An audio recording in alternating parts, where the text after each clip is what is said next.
Welcome, everyone, to the Ted and Teach Show. I'm Ted. I'm Teach. And we're a local MMA podcast talking about North Dakota fighters. And tonight we're going to be talking to you about Legacy FC 60, the Grand Casino in Hinckley, Minnesota, October 7th. And it's going to be a great fight card, so check it out. We're going to give you a little tidbit. Holly Holmes and Northcutt were out of Legacy. Yep. This promotion is kind of like a minor leagues to the UFC. Seems like UFC they'd like to pick out of the Legacy promotion. Yeah.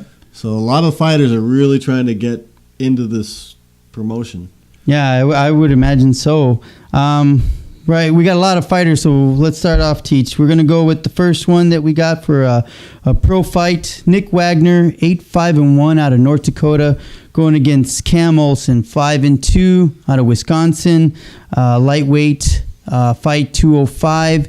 And, man, Teach, if we go to some of the rankings, we have Nick's 4 in North Dakota and South Dakota, and Cam's 3 from North Dakota and South Dakota. I don't know how they did that. And then they got, for the Midwest, Nick's 16 and Cam's 17. So this is a pretty close match. These guys are very matched up on the stats. Two big guys. They're both listed at 6'2". So it's going to be, there's really no disadvantage or advantage. Advantage. The reach should be the same. Yep. What do you think styles we're looking at? Oh, Wagner, Nick, he seems to be a predominant jiu-jitsu fighter. Watching some of his videos, his stand-up is okay. His comfort zone is definitely on the ground. Yeah, I would agree. I did see some tape though of him recently. He was working his stand-up a lot, and they posted it. So letting everybody know that, hey, I know what I need to work on, and I'm doing that. So that wouldn't be anything. And he's coming off a 1-fight win streak, going against Cam here, and Cam, who's also he's out of Wisconsin. Teach, what do you think his style is? Cam's style is he's a ground fighter also, and he's not out of Wisconsin, but he's out of Iowa.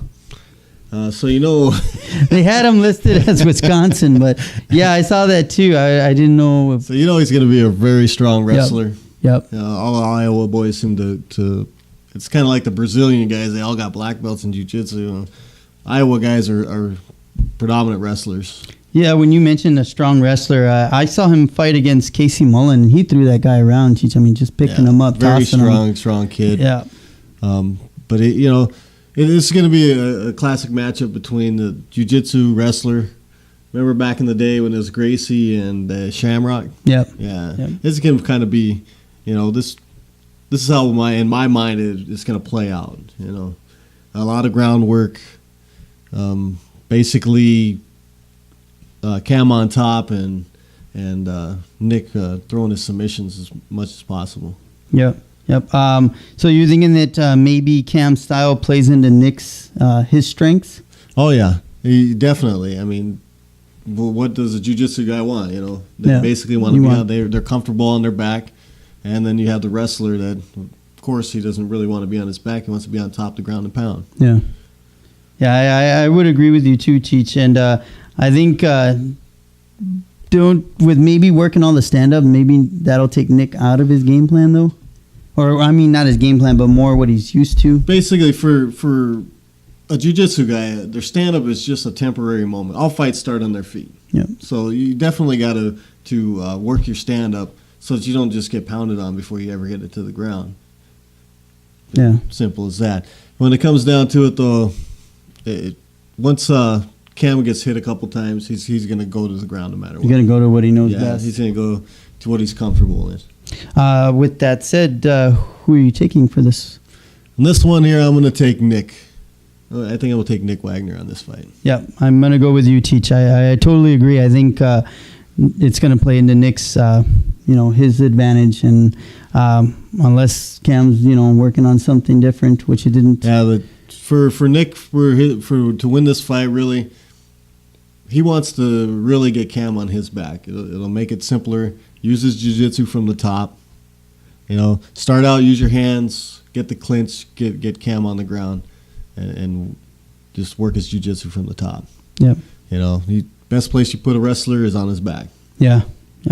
And for Cam, for him, he needs to come out and do the quick takedown and really work his base on the ground and just ground and pound Nick out. Drop elbows. Man. Yeah. Next fight we got, it's Zach Sum, 4-2.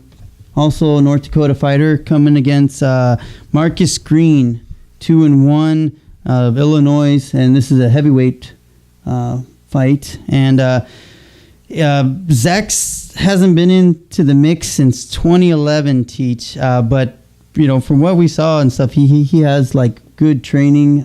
He's got a lot of wrestling background. Greco. He's got a lot of good training partners. Yep. I mean, one of them's UFC fighter Timothy Johnson. So, he's getting worked. Yeah. Yeah, I saw. From what I understand, it's him and Tim have been training partners for a long time.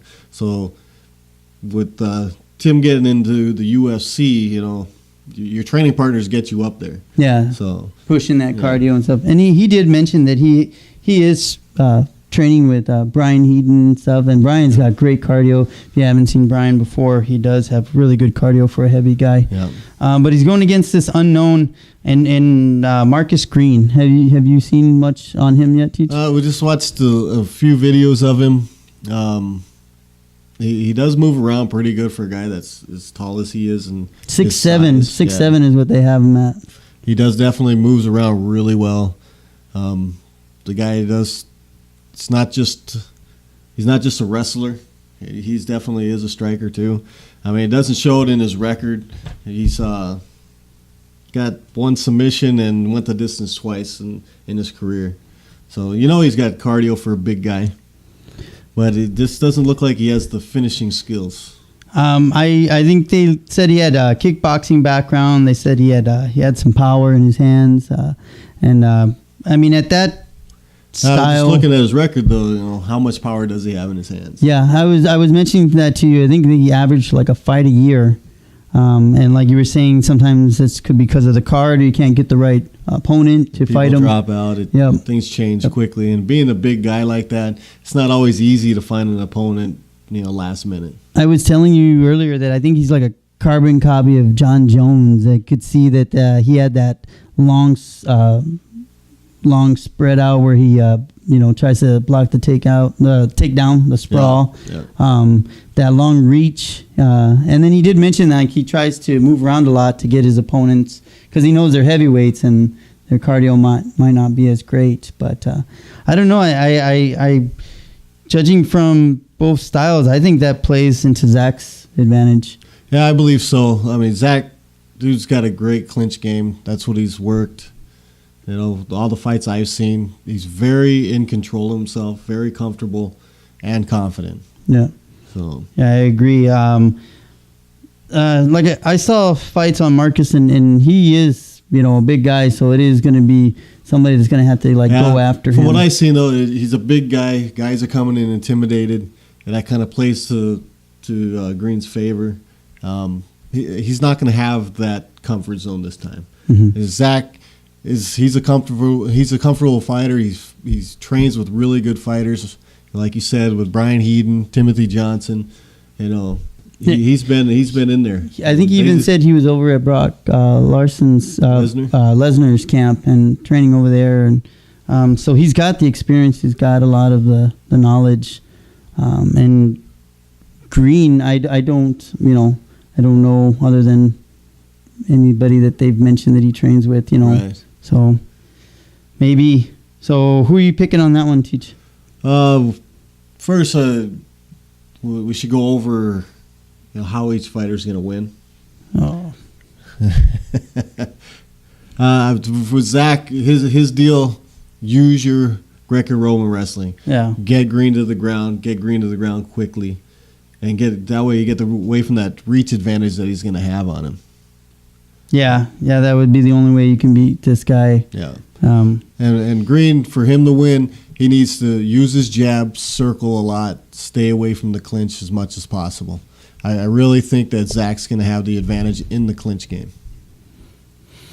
Yeah, I just judging from Marcus and the way his fighting style, that's going to be kind of tough. That reach that he has, on Zach. It's going to be quite a challenge.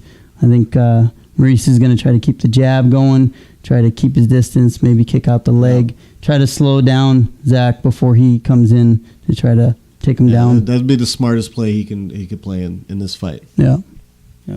What person I think I was going to win, I'm going to go with Zach. I'm going to go with the clinch game, man. I've seen Zach fight a few times, and then the fact of who he's training with.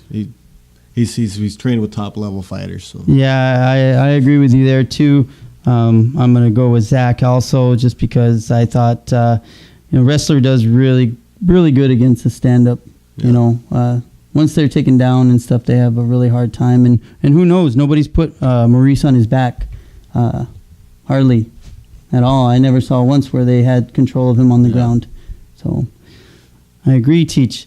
Going on to our next fight, we're looking at Billy Christensen, 12-5 out of Minnesota against Damian Hill, 11-5, Minnesota as well at 155. And we're seeing they're pretty close too, Teach. Not too close. Billy's 3 in Minnesota, and they got Damian ranked 8. But they got a 1-fight win difference. Yeah, it is kind of confusing how they come up with these stats and where they're ranked at, but I'm sure they got a good system for it. Billy's got, we all know Billy's got power in that left hand, and his style is pretty ground and pound too. He's got a decent, little bit mixture. He's got 7 stops in his career, 4 submissions. He went the distance once, so he has the cardio to complete a fight. Yeah, he does have the cardio. It's coming off a 2-fight win streak. And they're both pretty equal in that, too, because I believe Damian also has 7 stops in his career. Yeah, he's got good hands, too. He's got power in the right hand.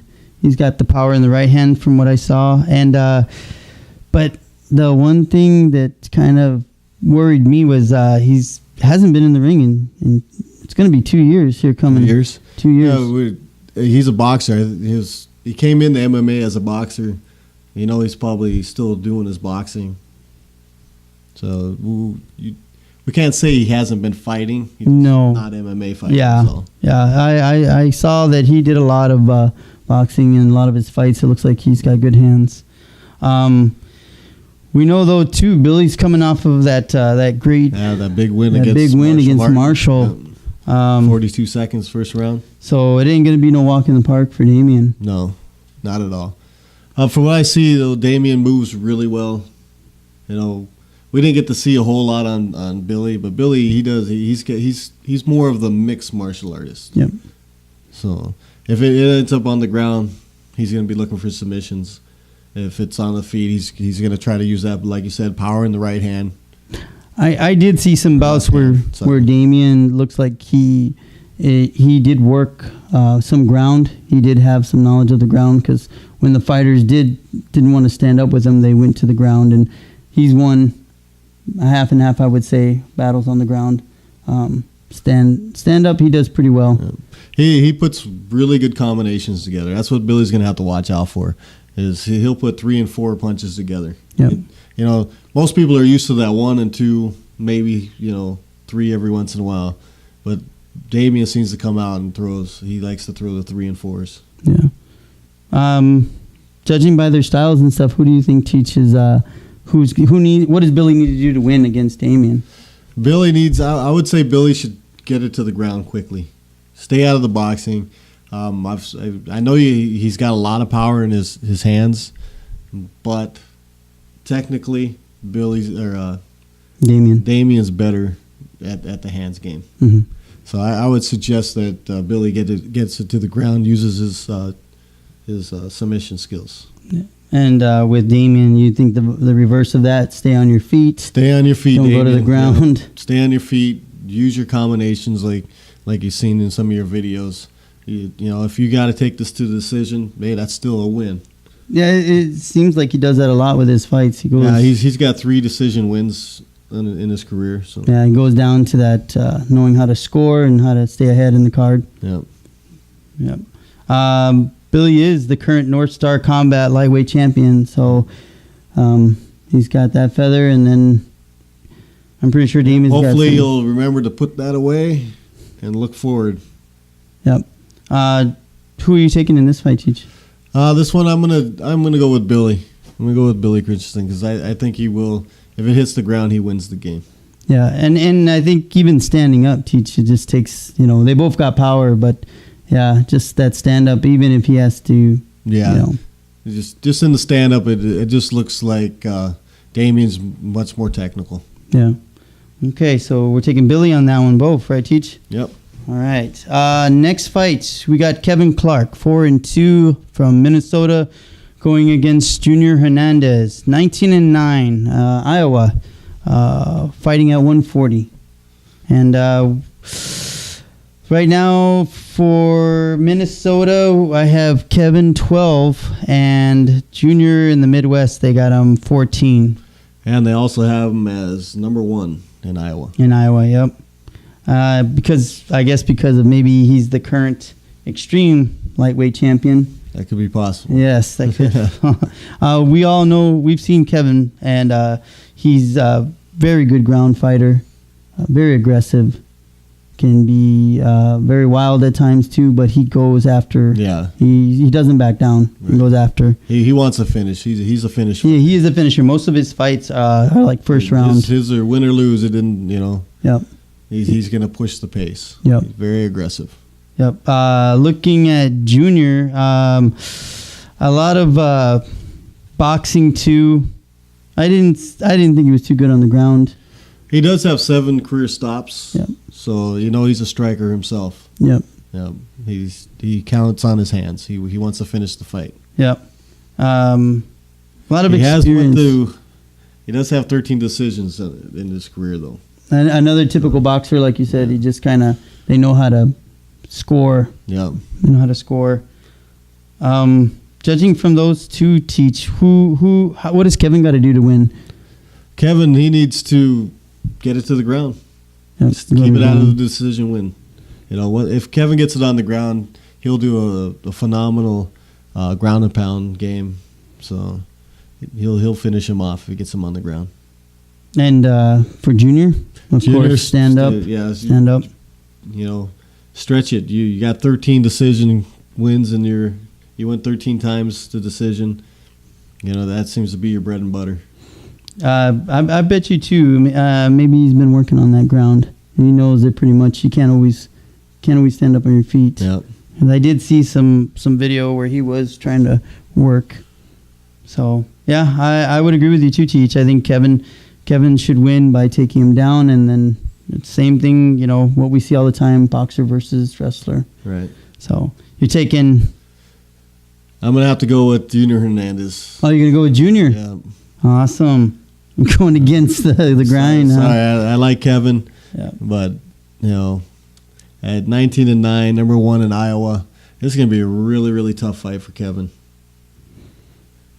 I think I'm gonna go with Kevin. He always goes for it. He doesn't back down. And I'm pretty sure, like you said, the wrestling, he's gonna just keep going after him, try to push the pace and get him to the ground. So I'll go with Kevin, Teach. Go on to our next fight. Yep. With we got Tat Romero, 26-6, Minnesota, going against Isaiah Pitts, 6-1 from Wisconsin, and it's a 170 fight. And we all know Tat. He's ranked 7 in Minnesota, and they have Isaiah ranked 7 in Wisconsin.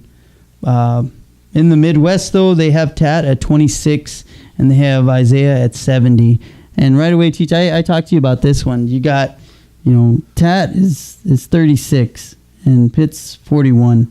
You got knowledge against pretty much. I wouldn't say knowledge per se. Yeah, 41 Tat has a lot more fights. Yep. So. And he's 36, age 36, so he's pretty much in his prime. Yeah. So looking at some of the. Tat here, he's got 19 career stops. Yep. Compared to Isaiah has 4 career stops. So really, the younger fighter has the experience in this fight. Yeah, I was going to tell you, judging from what we saw on video, Tat's got great cardio. He works on that Tat's got cardio. phenomenal cardio. Yeah, he pushes the pace, and he says it too. He loves to grind and pick you up and slam you. Yep, slam you down. Yep. So he's very aggressive. And when we were watching tapes, what did you think of Isaiah's his style and what he brings to the fight? Oh, it's Isaiah. He's 2-1 in his last 3. He doesn't have a 6-1. He does like to stop people. He's a pounder. This fight's just unbalanced for me. It's unbalanced for you to teach. It really is. I mean, both fighters coming off of a 2-fight win streak. But you do see Isaiah's I think they got him at 6 feet, and Tat's at 5'6". yeah, Isaiah will definitely have the reach advantage. Best choice for him: stand up, strike, stay away from the clinch, because you get caught in Tat's clinch, you're in deep trouble. Yeah, he's got a way of clamping down on you and controlling it. I would agree. From what I saw in Isaiah's fights, he likes to control the tempo. He doesn't like to push it too much, pick you apart, especially if you get to stand in front of him. He wants to stand up and have a stand-up striking match. He's not going to get that in this fight. Yep. I mean, Tat's going to throw his combos in quick just to get the clinch, and he's going to do what Tat does best: pull you to the ground and pound you. Yeah, and suck you down. Yeah. He's not going to stand up in the stand-up fight with him for very long. Yeah, and in order for Isaiah to win, what do you think he's got to do? Isaiah's got to stick and move. Stick and move. Stick and move, stick and move, stick and move. Stay away from the clinch. Circle out. Don't ever go straight back. You go straight back, you get stuck in the clinch. Yeah. And then, who do you think? I'm going to go with Tat, of course. I mean, like I said, this unbalanced fight for me it was real hard, you know. I know Isaiah's his stand-up is basically kind of a kickboxing thing. He keeps his hands pretty low when he's fighting. Right out of the gate, doesn't keep his hands up. Tat's got power in his hands. So, yeah. Yeah, I would Tat agree. for sure, man. Yeah, I would agree with you too, Cheech. It looks like Tat's got the advantage there. No, not saying that Isaiah won't give him a good first round, but it'll be interesting to see how this one plays out. Going into our next fight, we have Nate Richardson, 4-1 Minnesota against Nick Compton, 12-5 Minnesota at 145 weight. And this Nate Richardson, I saw teach fight against Kuchlong, and it was a great fight, and we all know Kuchlong is a good fighter. They have Nate ranked 11th in Minnesota, and Nick Compton, they have him number 1 in Minnesota. So in the Midwest, 88 for Richardson, but 11 for Nick. What do you think? What's Nate's style? Nate's style is he's a kickboxer. I mean, he's supposed to be doing like some world kickboxing thing here in 2017. So, he's been working his kickboxing.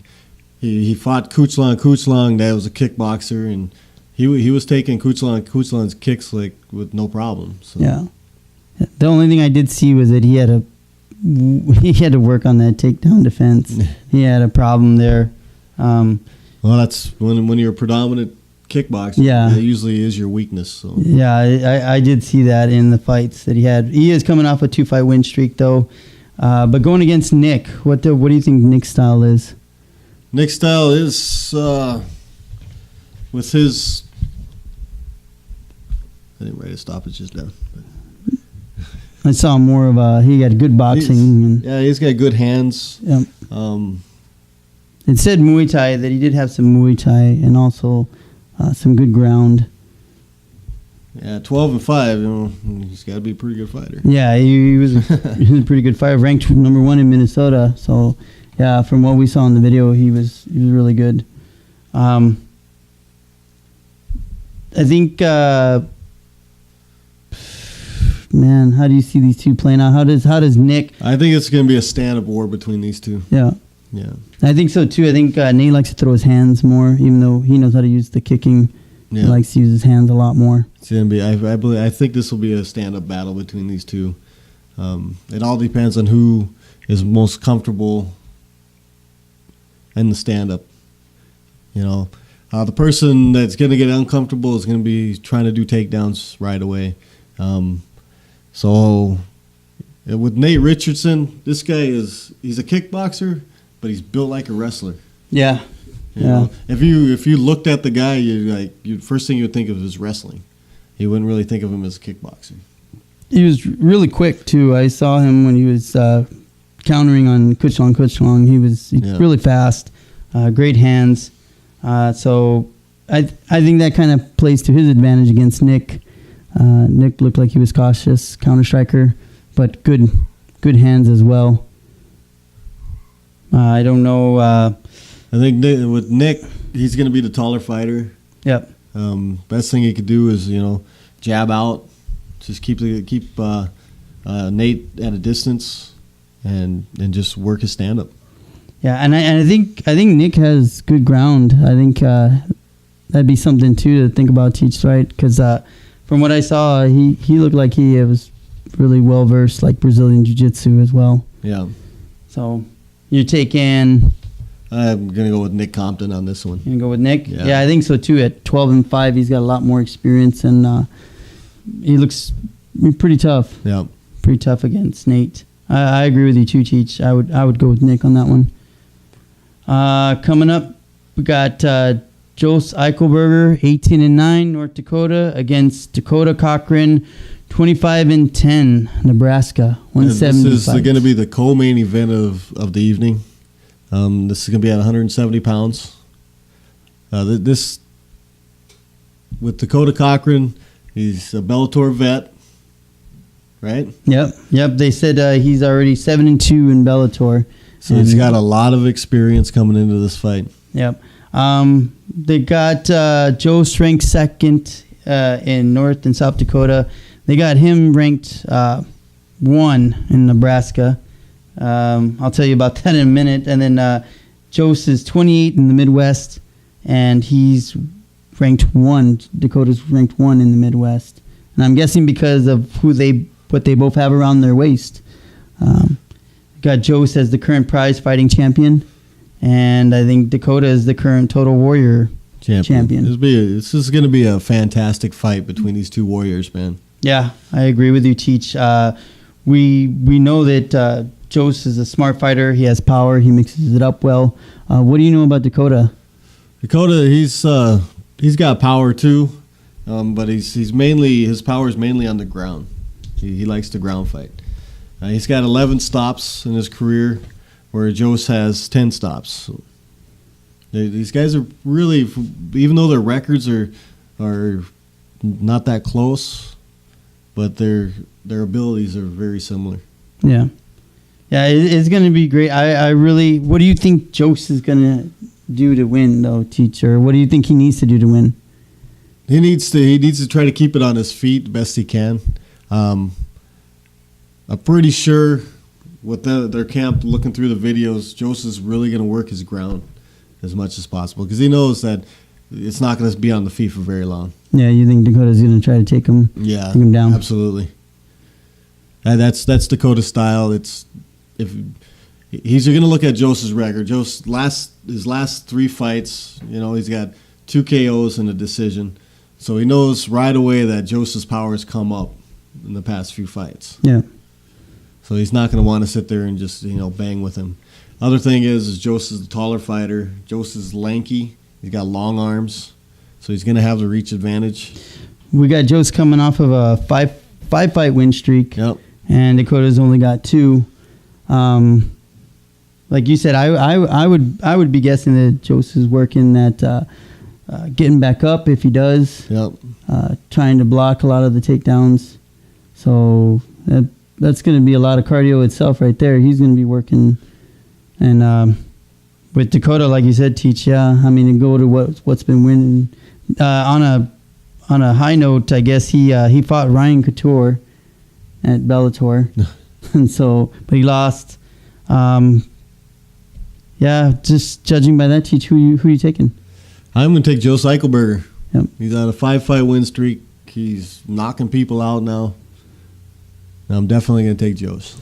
Yeah, I think right there, like you said, Teach. I mean, man, it's going to be. I think this will be a stepping stone for Joe's for guys, for the UFC guys to look down and say, if Joe's comes out with this win, especially if it's in dramatic fashion, they're not going to have much choice but to bring him up. Yeah. Yeah, I see Dakota being overly aggressive and maybe it plays into Joseph's hands. Yeah. So I agree with you, Teach. Joseph's who I picked for that one. And then we're coming to the main event now. We got Brian Heaton, 29-15, Minnesota, against Tyler East, 15-5, New Mexico, and this is heavyweight. And this is our main event, Teach. Main event of the evening. Yep, we got Brian is second in Minnesota, and Tyler is second in Oklahoma. Yeah, these are two big, powerful fighters. Brian has 17 stops, where Tyler has 12. So these guys are big. This is going to be an explosion fight. Yeah, I was mentioning to you they had fought one time before. They got Brian had fought East in 9-4-10, and it went to decision. So these guys probably know each other pretty well. Yep. And even though it's been a while and stuff, they're probably checking out each other's fight tapes and seeing what's improved and what's changed in each style. What do you think Brian's got? Brian's style is basically, I have a big, heavy right hand that knocks people out. That's Brian's style. Yeah. He's got that. He just came off of a win against Travis Wyeth. It was something like 33 seconds first round knockout. Yep, he's on a... Travis Wyeth is the UFC veteran, Bellator veteran. So 3-fight win streak is what we got Brian at. I agree with you too. He's got that hand that just he wants to catch you with it, and he finds it. He keeps looking for it, throwing that guy out there. What did you see from Tyler? Tyler is, for a big guy, he moves very well. He doesn't just stand in front of his opponent. He does move around, circles around, jabs out, does a lot of jabbing. So he uses his height and his length. Yeah, it looked like he it was kind of boring to me when I saw him, just kind of picking around and stuff. But yeah, you're right. It looks more like a counter striker to me. Like he waits for you to make a mistake, and then he capitalizes on it. And his big frame, he takes you down, smothers you. Yep. What does Brian got to do to win, Teach? Brian, he's probably going to end up having to be the counter striker on this one. Oh, you think Tyler's going to be the aggressor? Tyler moves around so well compared to Brian that Brian's going to really have to be patient and wait for Tyler to come in. And then what do you think Tyler's got to do to Tyler's got to use that length. He's got to jab out, circle, jab out, try to wear him down with cardio. Yeah, we've seen that before from other fighters that have fought Brian. That doesn't usually work too well. Doesn't work too well, but this is what the guy has to do. He doesn't. Brian's going to be coming in probably around 263, somewhere in there. Or not Tyler, but did I say Brian? Yeah, Brian's going to come around about 263. Tyler's going to be about 240. So he doesn't really want to get in a big clinch game with Brian. So you think he's going to stick and move? Yeah, he really wants to stick and move. Yeah, I would say that judging from... Tyler has been around, though. He has gone overseas. Yes, he has. Fought to Moscow. Yep. So you think he'll be kind of... it won't play anything with the crowd here? No, he travels around the fights. He's a fighter. That's what he does. Yeah. So to him, it doesn't matter if it's the home crowd or somebody else's home crowd. Yeah. With all that, who are you taking for this one, Teach? I'm going to go with Brian Heaton. He's on a roll, man. And once he clips Tyler's going to crumble. Yeah, I would agree. I think Brian... Brian's brought up his power since they last fight. Yeah, we saw him over there in Detroit Lakes. Yep. And, that's when he put Travis Wyeth down. Yeah, it was quick. Yep. It was pretty quick. I agree with you, Cheech. I think Brian's got the advantage in this one. Yeah, it's going to be great. It's going to be a great card. We got a lot of fights. Those were just the pros, too. Yeah, just a quick name off of some fights here for the amateurs. Six amateur fights before. Riley Masterson 3-0 versus Jesse Hernandez 8-4. Cayman Audi 2-4 versus Francisco Mata 1-0. Matt Hayfield 3-3 versus James Dancing Bull. We saw that one over there. Yeah, just saw that in North Star Combat's last fights. Yep, that'd be an interesting one to watch. Tamika Zawilling 1-0 versus Kelsey Johnson 1-2, and Shane Scott 2-2 versus John Verochet. Shane Scott just fought up in North Star also. Yep. So there's a lot of fights.